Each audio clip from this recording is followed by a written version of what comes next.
The National Trust looks after some incredible places to go stargazing.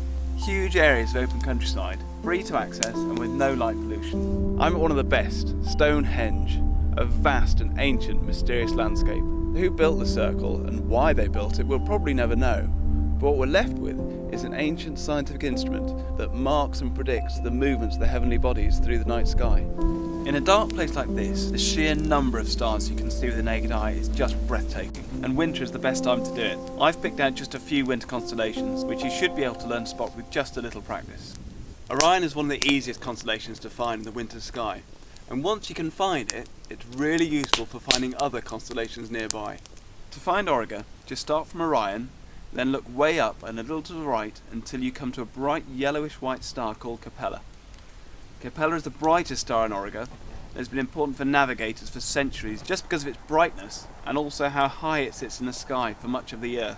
There are a couple of different myths about Orion the charioteer. Some say he invented the chariot, others say he trained horses for the best chariots, but either way, he's a pretty easy one to spot once you know what you're looking for. Gemini, also known as the twins, is just to the right of Orion.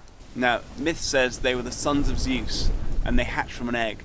And you'll find it by starting at Orion and following an imaginary line upwards, starting at Rigel in the bottom right, passing up through Betelgeuse in the top left, and then straight on up until you find the two stick figures headed up by the two bright stars, Pollux on the left and Castor on the right.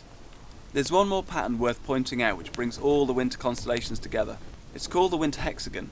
It's made up of the brightest 6 stars from the constellations, all centred around Betelgeuse, the left shoulder of Orion. Start at Rigel in the bottom right corner of Orion, then move clockwise through Sirius in Canis Major, then Procyon in Canis Minor, then up to Pollux and Gemini, off to the right to Capella in Orion, then down to Aldebaran and Taurus, before finally coming down to Rigel where we started.